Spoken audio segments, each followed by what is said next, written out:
Shalom sahabat Aku dan Dia. Puji Tuhan, saya Anis Priambodo dapat menjumpai Anda kembali pada hari ini. Hari ini saya ingin membahas tentang menghadapi pencobaan dalam perjalanan iman kita. Semoga Anda diberkati Tuhan. Selamat mendengarkan.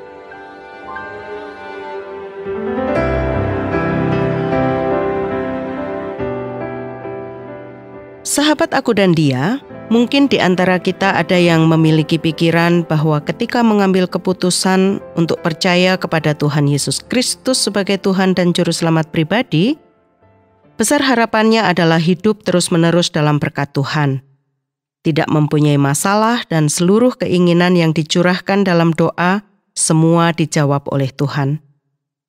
Namun ternyata keinginan tidak seindah kenyataan. Pada kenyataannya, yang terjadi dan dialami oleh semua orang adalah setiap orang pasti mengalami masalah atau pergumulan atau pencobaan dalam hidupnya. Bahkan Tuhan Yesus pun dicobai pada waktu hidup sebagai manusia. Dan hal itu dapat kita baca dalam Alkitab dari Kejadian sampai Wahyu. Tidak ada tertulis bahwa Allah menjanjikan hidup yang bebas dari pencobaan. Sehingga Edward Chen, seorang yang mempunyai karir sebagai penyanyi rohani berbahasa Mandarin, menciptakan sebuah lagu Jangan Pernah Menyerah yang rilis pada tanggal 14 Agustus 2015 di channel YouTube officialnya. Dan liriknya berbunyi, Tuhan tak pernah janji langit selalu biru, tetapi Dia berjanji selalu menyertai. Tuhan tak pernah janji jalan selalu rata, tetapi Dia berjanji berikan kekuatan. Jangan pernah menyerah, jangan berputus asa. Mujizat Tuhan ada saat hati menyembah. Jangan pernah menyerah, jangan berputus asa. Mujizat Tuhan ada bagi yang setia dan percaya.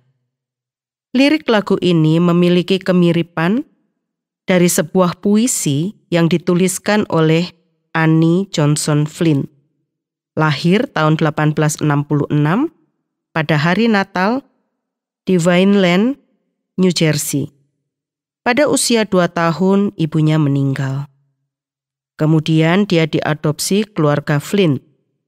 Ayahnya meninggal setelah lulus sekolah dan dia mengalami sakit tulang dan tidak bisa berjalan, tinggal di sanatorium di New York sampai akhir hidupnya pada tanggal 8 September 1932. Dalam perjalanan hidupnya yang penuh dengan persoalan, ia mengalami pengenalan akan Tuhan dan iman yang bertumbuh. Inilah puisi yang ditulisnya. Allah tidak menjanjikan langit selalu biru. Bunga-bunga bertebaran di sepanjang jalan kita. Matahari tanpa hujan, kesenangan tanpa kesusahan, perdamaian tanpa kesakitan. Tetapi Allah menjanjikan kekuatan setiap hari. Ada waktu beristirahat, terang di setiap jalan, anugerah di setiap pencobaan, pertolongan dari atas, simpati yang tidak mengecewakan, kasih yang tak berkesudahan. Sahabat Aku dan Dia, apa yang dituliskan baik melalui lirik lagu maupun puisi adalah merupakan pemahaman yang dimiliki oleh orang-orang yang mengalami perjumpaan dengan Tuhan dalam perjalanan hidup mereka. Mereka mengalami pertumbuhan iman sehingga memiliki pengertian yang demikian. Sekarang, mari kita melihat apa pengertian dari kata pencobaan. Dari asal kata cobaan, kata benda yang berarti sesuatu yang dipakai untuk menguji ketabahan, menguji iman. Contoh, sabarlah apabila menerima cobaan dari Tuhan. Sedangkan pencobaan adalah proses, cara, perbuatan, mencoba atau mencobakan. Ini berdasarkan Kamus Besar Bahasa Indonesia. Kata Ibrani cobaan berasal dari kata kerja yang artinya menguji atau mencoba. Dan kebanyakan yang dipakai adalah kata menguji, merupakan kiasan dari melebur atau membersihkan logam. Dalam bahasa Yunani mengandung arti mencoba, apakah sesuatu dapat dilakukan. Mencoba dengan arti menguji kualitas dengan tujuan yang baik atau buruk, seperti menguji iman atau menjatuhkan iman. Kata-kata ini mengungkapkan pengertian menguji sesuatu dan dalam banyak ayat memang demikian terjemahannya. Tetapi mencoba bisa mempunyai arti tujuan yang baik untuk menguji atau memperbaiki sifat seseorang.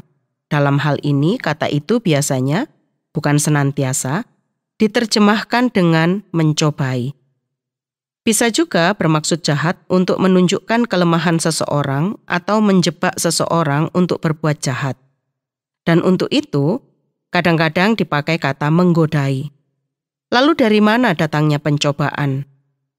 Oknum yang pertama disebut berkaitan dengan pencobaan adalah iblis.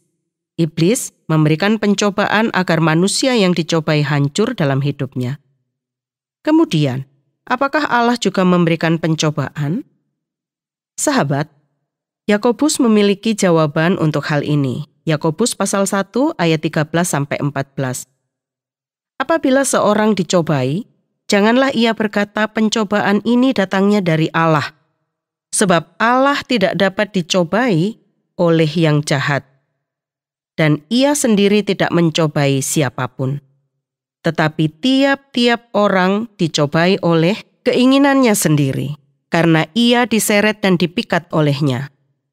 Jadi sangat jelas bukan, bahwa Allah tidak memberikan pencobaan untuk menghancurkan, tetapi Allah memakai pencobaan agar kita menjadi semakin kuat. Sebagaimana kisah Abraham ketika dicobai. Jadi pencobaan itu adalah situasi dan kondisi yang menghadang langkah kita dan memperhadapkan kita untuk berbuat dosa. Dan sumber pencobaan yang berikut menurut Yakobus adalah diri sendiri. Keinginan mata dan keinginan hati manusia. Dan apabila keinginan itu telah dibuahi, ia melahirkan dosa. Dan apabila dosa itu sudah matang, ia melahirkan maut. Keadaan sebagai manusia yang berdosa inilah yang sering kali ketika kita ada dalam pencobaan, kita merasa bahwa pencobaan itu luar biasa. Dan ketika ada orang yang mengingatkan atau memberi teguran, maka akan keluar kalimat pembelaan. Kamu sih belum pernah mengalami seperti yang aku alami. Sahabat aku dan dia, setiap orang memang tidak pernah mengalami pencobaan yang sama, sebab Tuhan menciptakan kita ini unik, tidak sama. Namun ingatlah, 1 Korintus pasal 10 ayat 13. Pencobaan-pencobaan yang kamu alami ialah pencobaan-pencobaan biasa yang tidak melebihi kekuatan manusia. Sebab Allah setia, dan karena itu ia tidak akan membiarkan kamu dicobai melampaui kekuatanmu. Pada waktu kamu dicobai, ia akan memberikan kepadamu jalan keluar, sehingga kamu dapat menanggungnya. Pencobaan-pencobaan itu biasa, hanya Allah yang luar biasa, yang akan memberikan jalan keluar, sehingga kita dapat menanggungnya. Untuk itu, inilah sikap yang harus kita ambil atau perbuat ketika menghadapi pencobaan. Yakobus pasal 1 ayat 2-4, kemudian ayat 12. Saudara-saudaraku, anggaplah sebagai suatu kebahagiaan apabila kamu jatuh ke dalam berbagai-bagai pencobaan.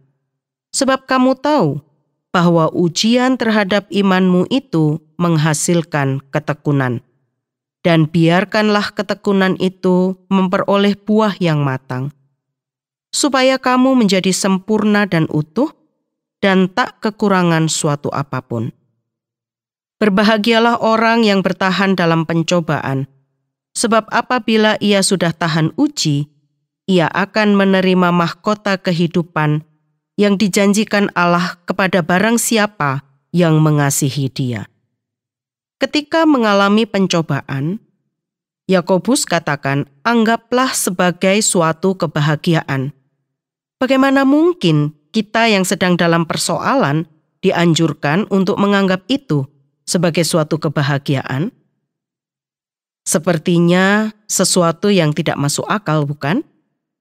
Bagi kita yang memiliki pengenalan akan Tuhan, pasti tidak demikian. Menganggap pencobaan sebagai suatu kebahagiaan karena kita tahu bahwa lewat pencobaan itu Allah ingin kita mengalami kemenangan atau kebaikan Tuhan. Karena pencobaan itu adalah ujian iman, sehingga kita menjadi tahan uji, dan pada akhirnya menerima mahkota kehidupan. Hampir sama dengan Yakobus, kitab 1 Petrus 1 ayat 6-7 menuliskan, "Bergembiralah akan hal itu, sekalipun sekarang ini kamu seketika harus berduka cita oleh berbagai-bagai pencobaan." Maksud semuanya itu ialah untuk membuktikan kemurnian imanmu, yang jauh lebih tinggi nilainya daripada emas yang fana, yang diuji kemurniannya dengan api, sehingga kamu memperoleh puji-pujian dan kemuliaan dan kehormatan pada hari Yesus Kristus menyatakan dirinya. Inilah keunikan hidup beriman kepada Kristus. Kita mengalami duka cita karena pencobaan, tetapi juga sebagai suatu kebahagiaan, sebab iman yang diuji itu akan menjadi iman yang kuat, yang memiliki pengenalan akan Allah yang benar. Paulus menuliskan kepada jemaat di Roma 5 ayat 1-5. Sebab itu, kita yang dibenarkan karena iman, kita hidup dalam damai sejahtera dengan Allah oleh karena Tuhan kita, Yesus Kristus. Oleh Dia, kita juga beroleh jalan masuk oleh iman kepada kasih karunia itu. Di dalam kasih karunia itu, kita berdiri dan kita bermegah dalam pengharapan akan menerima kemuliaan Allah. Dan bukan hanya itu saja, kita malah bermegah juga dalam kesengsaraan kita. Karena kita tahu bahwa kesengsaraan itu menimbulkan ketekunan, dan ketekunan menimbulkan tahan uji, dan tahan uji menimbulkan pengharapan, dan pengharapan tidak mengecewakan. Karena kasih Allah telah dicurahkan di dalam hati kita oleh Roh Kudus yang telah dikaruniakan kepada kita. Kita tidak dapat menghindari pencobaan, tetapi kita akan diberikan jalan keluar agar dapat menanggungnya.